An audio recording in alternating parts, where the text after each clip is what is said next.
Hello दोस्तों, आपका स्वागत है पीके ऑफिशियल स्टडी पर। और आज हम देखने जा रहे हैं कि वर्गमूल यानी कि स्क्वायर रूट्स कैसे निकाला जाता है। तो सबसे पहले देखेंगे कि स्क्वायर रूट के चिन्ह क्या होता है। स्क्वायर रूट का सबसे पहला चिन्ह तो ये होता है कि ये अंडर रूट, ये जो अंडर रूट का चिन्ह होता है इससे मालूम पड़ता है कि किसी भी संख्या का वर्गमूल पूछा जा रहा है या उस संख्या पर 1/2 घात दी हुई हो। ठीक है, ये समझ में आ गया। इससे आगे बढ़ते हैं कि कोई भी संख्या पूर्ण वर्ग नहीं होगी यदि उसके अंत में 2, 3, 7, 8 या सिंगल जीरो हो। ठीक है, अगर किसी भी संख्या के अंत में उसका इकाई अंक 2, 3, 7, 8 या 0 हो, केवल सिंगल जीरो हो, तो वो संख्या कभी भी पूर्ण वर्ग नहीं होगी। अगर सिंगल जीरो ना होकर के अगर डबल जीरो हो उसके लास्ट में, तो वो संख्या पूर्ण वर्ग हो सकती है, उसकी संभावना है। आइए और थोड़ा इसके बारे में आगे जान लेते हैं। जैसे अगर किसी भी संख्या का इकाई अंक 1 है तो उसकी वर्गमूल संख्या का इकाई अंक 1 होगा या 9 होगा। देखिए ऐसे करके समझिए जी। जैसे कि अगर 1 का वर्ग करेंगे तो क्या आएगा हमारे पास 1, अगर 9 का वर्ग करेंगे तो क्या आएगा हमारे पास 81। तो देखिए 1 का वर्ग है, इसके लास्ट में भी 1 है, 81 के वर्ग मतलब 9 का वर्ग 81 है, इसके लास्ट में भी 1 है। तो ऐसे करके ये हमारे पास कोई संख्या दी गई है, उसका वर्गमूल निकालेंगे तो उसके इकाई के अंक आने की संभावना 1 और 9 है। अगर किसी भी संख्या के अंत में 4 है तो उसकी वर्गमूल संख्या के अंत में 2 और 8 आने की संभावना है। जैसे कि 2 का वर्ग होता है 4 और 8 का वर्ग होता है 64, लास्ट में 4 आ गया, उस हिसाब से यहाँ पर 4 रखा। अगर किसी भी संख्या के अंत में 5 है तो उसके वर्गमूल में आने की संभावना 5 है। 5 का तो सीधा फंडा के 5 का वर्ग 25, बस। जिस संख्या के लास्ट में 5 होगी उसके वर्गमूल संख्या के लास्ट में भी 5 जरूर होगी। अगर किसी भी संख्या के अंत में 6 है तो उसके वर्गमूल संख्या का इकाई अंक 4 होगा या 6 होगा, क्योंकि 4 का वर्ग होता है 16, 6 का वर्ग होता है 36, तो लास्ट में 6 आ गया। यहाँ से ये समझ लिया। आगे बढ़ते हैं। अगर किसी भी संख्या के लास्ट में 9 है तो उसके वर्गमूल संख्या का इकाई अंक 3 या 7 होगा। जैसे 3 का स्क्वायर होता है 9, 7 का स्क्वायर होता है 49, तो लास्ट में 9 आ गया, ये इसकी संभावना है। अगर किसी भी संख्या के अंत में डबल जीरो हैं तो उसके वर्गमूल संख्या के अंत में सिंगल जीरो होगी, इसे भी आप समझ लीजिए। अब देखते हैं वर्गमूल कैसे निकाला जाता है। जैसे हम शुरू से ही पढ़ते आए हैं कि वर्गमूल निकालने की हमने 2 विधियाँ पढ़ी हैं। एक तो होती है गुणनखंड विधि और दूसरी होती है भाग विधि। ठीक है, भाग विधि से हम ऐसी संख्याओं का भी वर्गमूल निकाल सकते हैं जो संख्याएं पूर्ण वर्ग नहीं है। ठीक है, लेकिन गुणनखंड विधि से ऐसी संख्याओं का हम वर्गमूल नहीं निकाल सकते क्योंकि इसमें जोड़े बनाने पड़ते हैं। जैसे एग्जाम्पल के तौर पर हम लेते हैं कि 625 लेते हैं, तो इसके हम गुणनखंड करेंगे 5 से 125 बार, ये 5 से 25 बार और ये 5 से 5 बार और 5 से 5 1 बार। तो इसमें एक जोड़ा, 2 जोड़े बन गए, इसमें से 5 उठा लिया और एक इसमें से 5 उठा लिया, तो यानी 5 × 5 = 25, यानी 625 का वर्गमूल है 25। ठीक है, इसमें जोड़े बनाने पड़ते हैं। एक तो ये विधि हो गई हमारी और दूसरी विधि है भाग विधि। इसमें भी देख लेते हैं। जैसे कोई पूर्ण वर्ग संख्या ली 9216, जैसे ये ली, तो इसका वर्गमूल कैसे निकालेंगे। लास्ट से जोड़े बनाएंगे 2 संख्याओं के। अब यहाँ पे ये 92 है 92, इससे कम कोई भी पूर्ण वर्ग संख्या हमें देखनी है। इससे कम पूर्ण वर्ग संख्या है 81, तो 81 किसका वर्ग है 9 का, तो यहाँ पे हम 9 रख लेंगे, यहाँ पे 81, यहाँ पे इसी 9 को जोड़ देंगे, तो 9 9 18 हो गया। और इसमें से 92 में से 81 को घटा देंगे, तो ये 2 में से 1 गया तो 1 और यहाँ पे बचा 1। अब 18 का 11 में जा नहीं सकता भाग, इसलिए आगे वाला हम जोड़ा उतार लेंगे 16। लेकिन 18 का डायरेक्ट भी नहीं देना है इसमें। अब 18 के लास्ट में आपको किसी भी संख्या से गुणा करके देखना है। जैसे यहाँ पर अगर 5 से गुणा किया तो इसमें 5 से ही गुणा करना है। अगर यहाँ पे 6 से गुणा किया तो इसमें 6 से ही गुणा करना है। ठीक है, जिस संख्या से यहाँ गुणा होगा उससे यहाँ भी होगा और फिर इससे तुलना करके देखेंगे। ठीक है, 5 से इसमें गुणा करते हैं तो 25, 18 पंजे 90 और 2 92, यानी 925। इससे कम है, इसे नहीं लेंगे। इसे लेके देखते हैं। 6 × 36 और 3 हुआ 48 और 3 51 और 6 और 5 11, यानी 1116 हमारी पूरी संख्या आ गई 1116। तो यहाँ पे 6 रखा जाएगा, यानी 9216 का वर्गमूल हमारा हुआ 96। तो ये दोनों विधियाँ तो हमने देखी, लेकिन इससे भी आगे अब हम देखते हैं अपनी शॉर्टकट विधि। तो उसमें हम वर्गमूल कैसे निकालेंगे। जैसे हमारे पास कोई संख्या है 4225, ठीक है, इसका हमें वर्गमूल निकालना है, यानी कि स्क्वायर रूट निकालना है। तो इसका स्क्वायर रूट निकालने के लिए सरल विधि देखिए, स्क्वायर रूट में दो संख्याओं के जोड़े बनते हैं, ठीक है। तो हमें ये लास्ट की 2 वाली संख्या छोड़ देनी है, ठीक है। यूज इसका भी होगा, लेकिन ये संख्या हमें छोड़ देनी है। तो आप ये देखिए कि यहाँ पे लास्ट में 5 है, तो 5 के स्क्वायर रूट में कौन सी संख्या आती है, केवल 5 ही आती है, ठीक है। तो यहाँ से हमने ये 5 ले लिया। अब बचा के हमारे पास 42। अब ये देखेंगे कि ये जो 42 है, इससे आगे वाली पूर्ण वर्ग संख्या यानी कि परफेक्ट स्क्वायर, और इससे पीछे वाली पूर्ण वर्ग संख्या, ठीक है। 42 से पहले पूर्ण वर्ग संख्या क्या होती है हमारे पास, देखिए हमारे पास होती है 6 का स्क्वायर होता है 36, 7 का स्क्वायर होता है 49। तो 49 इससे ज़्यादा चला गया और इससे कम रह गया 36, ठीक है। ये 6 का स्क्वायर है और ये 7 का स्क्वायर है। इतना आपके समझ में आया, ठीक है। अब यहाँ पे हमें हमेशा ये छोटी वाली संख्या ही लेके चलनी पड़ती है। 42 लिया है तो 42 से छोटी वाली संख्या क्या है, 6। तो हमारे पास ये 65, ये हो गया आंसर, यानी 4225 का स्क्वायर रूट हो गया 65। ओके, अभी थोड़ी देर में आपको और भी समझ में आएगा, प्रैक्टिस करेंगे तो और जल्दी कर पाएंगे आप। जैसे अब आगे और भी संख्या लेते हैं, जैसे 99225, इसका स्क्वायर रूट निकालना है यानी कि वर्गमूल। तो इसमें 2 संख्या लास्ट की छोड़ देनी है हमें, ये हमने छोड़ दिया। ओके, अब देखते हैं 25 का स्क्वायर रूट में कौन सी संख्या आती है, यानी कि 5 के स्क्वायर रूट में कौन सी संख्या आती है, 5। ये हमने 5 ले लिया, पूरा 25 यहाँ पे छोड़ दिया था। अब बचा हमारे पास 992। अब ये देखिए कि 992 से पहले पूर्ण वर्ग संख्या और 992 के बाद पूर्ण वर्ग संख्या। अधिकतर केसों में कम वाली संख्या ही ली जाती है, लेकिन उसके बारे में भी अभी आगे बताएंगे। तो 992 से पहले कौन सी पूर्ण वर्ग संख्या है, 961, 31 का वर्ग होता है, और आगे वाली संख्या 1024, ये 32 का वर्ग होती है। तो ज़्यादा वाली संख्या हमको लेनी नहीं है, कम वाली संख्या ही लेनी है। तो 961 किसका वर्ग है, 31 का। तो यहाँ पे हमने 31 रख लिया। ये 315 हमारा स्क्वायर रूट आ गया 99,225 का। ओके, आगे ये 5 वाला आपने देख लिया, जिसके लास्ट में 5 आती है, ये तो ईजी है।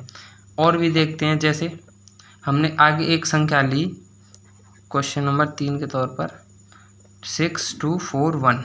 ओके, इसको हमें स्क्वायर रूट निकालना है यानी वर्गमूल। तो इसमें हमें लास्ट की ये जो 2 संख्याएं ये छोड़ देनी है। ऐसा मान के चलिए आपने काट दिया, तो एक के स्क्वायर रूट में कौन सी संख्या आ सकती हैं, या तो 1 आ सकता है या 9 आ सकती है, ठीक है। ये जो टेबल आपने देखी है, ये आपके दिमाग में घूमती रहनी चाहिए, इसमें कोई बड़ी बात भी नहीं है, आप इसे याद कर सकते हैं आराम से, ठीक है। आगे देखते हैं, ये जो 1 है लास्ट में, इसके स्क्वायर रूट में कौन सी संख्या आ सकती हैं, 1 और 9, ठीक है। अब हमारे पास क्या बचा, केवल 62। तो ये जो 62 है, इससे पहले वाली पूर्ण वर्ग संख्या और बाद वाली पूर्ण वर्ग संख्या क्या है, 62 से पहले पूर्ण वर्ग संख्या होती है 49 और 62 के बाद होती है 64, ठीक है। ये 7 का स्क्वायर और ये 8 का स्क्वायर। तो यहाँ पे अब हमें ये 2 संभावनाएं बनेंगी हमारे पास, 1 और 9 की। और चलिए इसे दूर रख लेते हैं, 1 और 9। तो सदैव छोटी वाली संख्या ही लेके चलनी पड़ती है हमें, ठीक है। तो यहाँ पर रख लिया, ये 49 किसका स्क्वायर है, 7 का। तो यहाँ पर रखेंगे हम 7 और 7। अब हमारे पास 2 संभावनाएं बन गई कि 6241 का वर्गमूल या तो 71 हो सकता है या 79 हो सकता है। इसमें हमें अब ये कन्फर्म कैसे करना पड़ेगा, तो कन्फर्म होगा हमारे यहाँ से, ये जो 62 है ये पहले 49 को पकड़ रहा है कि 64 को पकड़ रहा है। तो हमें लग रहा है ये 62 सबसे पहले 64 को पकड़ेगा, तो यानी ये बड़ी संख्या को पकड़ रहा है। 49 छोटी संख्या को नहीं पकड़ रहा, 64 बड़ी संख्या को पकड़ रहा है, यानी कि बड़ी संख्या 79। ये हो गई हमारा वर्गमूल, स्क्वायर रूट, ठीक है। अभी थोड़ी ज़्यादा कैलकुलेशन लगेगी आपको, लेकिन प्रैक्टिस करते रहेंगे तो जल्दी आ जाएगा। अब आगे और भी संख्या कुछ लेके देख लेते हैं, जैसे 18496 ये एक पूर्ण वर्ग संख्या है। तो उसमें लास्ट की 2 संख्या हमने छोड़ दी। अब थोड़ा जल्दी जल्दी करेंगे, ओके। लास्ट की हमने इसमें 2 संख्याएं ये छोड़ दी, तो ये 6 के स्क्वायर रूट में कौन सी संख्या आ सकती हैं आप बताइए। 4 और 6 आ सकती है, ठीक है। ये 2 संभावनाएं बनी। अब क्या हमारे पास बचा 184, क्योंकि हमें ये 2 संख्याएं छोड़ के चलनी पड़ती हैं, ठीक है। 184 से पहले पूर्ण वर्ग संख्या क्या होती है और 184 के बाद पूर्ण वर्ग संख्या क्या होती है, ठीक है। 184 के बाद पूर्ण वर्ग संख्या होती है 196 और 184 से पहले पूर्ण वर्ग संख्या होती है 169, ओके। अब इसमें हमें देखना है कि ये 169 किसका स्क्वायर है, 13 का, और ये है 14 का स्क्वायर। तो हमें कम वाली संख्या ही लेके चलनी पड़ती है। तो 13 यानी कि 4 के सामने रख लिया 13 और 6 के सामने रख लिया 13। 2 संभावनाएं बन गई 136 और 134, ठीक है। अब ये देखेंगे कि 184 के पहले किसको पकड़ेगा, 169 को या 196 को, ओके। तो 184 पहले 196 को पकड़ रहा है, यानी बड़ी संख्या को पकड़ रहा है। तो हमारा 18,496 का स्क्वायर हो जाएगा 136, बड़ी संख्या। 134 छोटी संख्या है, इसका मतलब 136 बड़ी संख्या। ये हमारा आंसर हो गया। आगे और भी क्वेश्चन करके देखते हैं। आइए क्वेश्चन रखते हैं 5776, इसका स्क्वायर रूट निकालेंगे 5776 का।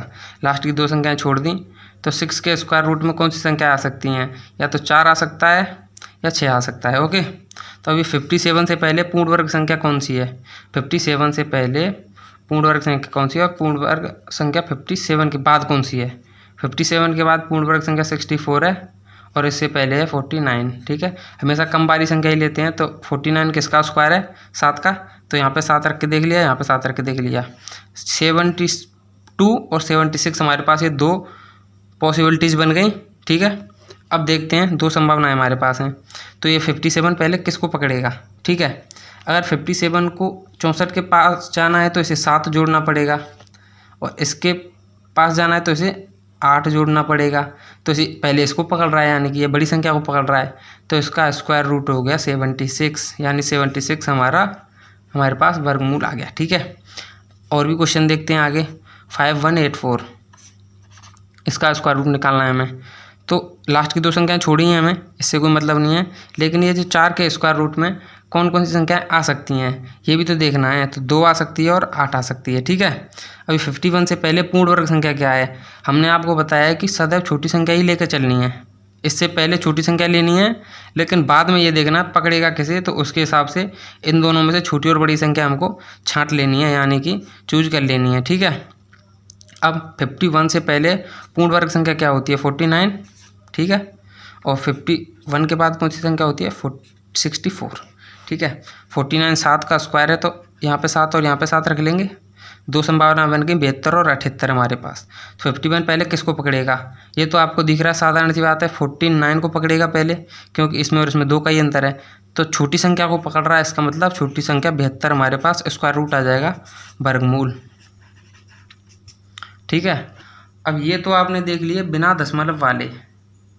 अब देखते हैं कुछ दशमलव वाले, यानी पॉइंट वाले स्क्वायर रूट निकालना, पॉइंट वाले वर्गमूल निकालना।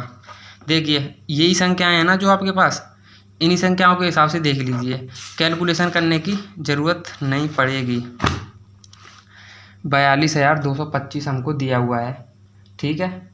अब अगर मान के चलिए यहाँ पे पॉइंट होता, मतलब स्क्वायर रूट में 42.25 यहाँ पे पॉइंट होता, तो पॉइंट के बाद में कितनी संख्याएं हैं, 2 संख्याएं हैं, दिख रहा है 2 और 5। तो इसके स्क्वायर रूट में, यानी कि इसके वर्गमूल में पॉइंट के बाद में एक संख्या छोड़कर रख देनी है। जैसे इसका स्क्वायर रूट का है 65, तो पॉइंट इस एक संख्या छोड़कर पॉइंट लगा देना है, पीछे से एक संख्या छोड़कर पॉइंट लगा देना है, ठीक है। आगे ये संख्या देखिए, मान के चलिए यहाँ पे पॉइंट होता, यानी कि 9.9225, इसका हमें स्क्वायर रूट निकालना होता। तो इसमें हम क्या करते कि पॉइंट के बाद में देखिए कितने 2 संख्याओं के जोड़े बनने हैं, 1 और 2, ठीक है। तो दो संख्याओं के 2 जोड़े बनने हैं, तो इसके स्क्वायर रूट में 2 संख्याओं के बाद पॉइंट लगना चाहिए। तो इसका स्क्वायर रूट क्या निकला था हमारे पास 315, तो यहाँ पे पॉइंट लग जाएगा क्योंकि पॉइंट के बाद में 2 संख्याएं छोड़ दी हमने। ठीक है, आगे ई से भी देखते हैं। ये क्या है 6241, इसका स्क्वायर रूट निकाला था। मान के चलिए यहाँ पे पॉइंट होता तो इसके स्क्वायर रूट में कहाँ पे पॉइंट लगता।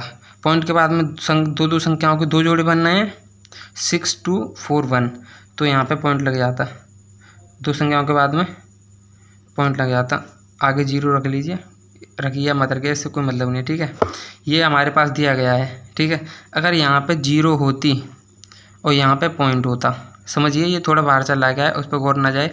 ठीक है, केवल क्वेश्चन समझिए। जैसे ये ऐसे होता कि 0.018496 ऐसे होता, तो हमें 18496 का तो हम निकालेंगे, पॉइंट का बाद में हिसाब करेंगे। ठीक है, तो इसमें देखिए पॉइंट के बाद में कितनी 2 संख्याओं के जोड़े बनने हैं 1 2 और 3। ठीक है, और इसका स्क्वायर रूट क्या निकला था 196, तो 3 जोड़े बनना है तो 3 संख्याओं के बाद पॉइंट लगेगा 1 2 3, यहाँ पे पॉइंट लग जाएगा। ठीक है, इसका स्क्वायर रूट आएगा 0.136। ओके, आइए आगे चलते हैं। कैलकुलेशन करने की ज़रूरत नहीं पड़ेगी, वीडियो को ज़्यादा लंबा भी नहीं करना है हमें। ठीक है, जैसे ये है 5184, इसकी जगह पर ये संख्या ऐसे होती 0.00005184, इसका स्क्वायर रूट निकालना होता। तो हमें तो पता है शॉर्ट ट्रिक से हम केवल 5184 का ही निकालेंगे, लेकिन ये भी देखना उससे पहले जोड़े बनाने हैं हमें। 2 संख्याओं के ये जो कितने जोड़े बनने हैं 4 जोड़े बनने हैं, तो यानी कि 4 संख्याओं के बाद पॉइंट लगेगा। तो यहाँ पे तो 2 ही संख्या है, तो इन्हें 4 कैसे करें, इनके सामने 0 लगा दीजिए, उसके सामने पॉइंट लगा दीजिए, तो इसका स्क्वायर रूट हो जाएगा 0.0072, जैसा कि आपको दिख रहा है। आशा करते हैं आपको ये वीडियो पसंद आई होगी। अगर आपको ये वीडियो पसंद आई है या आपको इससे कोई लाभ मिले एग्ज़ाम में, तो इसको ज़्यादा से ज़्यादा शेयर ज़रूर करें अपने दोस्तों के साथ। ठीक है, अगर चैनल पर नए हैं तो सब्सक्राइब करें, वीडियो पसंद आए तो लाइक करें, अगर पसंद ना आए तो डिसलाइक भी कर दें, और कमेंट में भी लिख दें कि पसंद क्यों नहीं आई, जिससे कि हम आगे आने वाली वीडियो में थोड़ा सुधार कर सकें। ठीक है, मिलते हैं अगली वीडियो में, तब तक के लिए धन्यवाद। जय हिंद।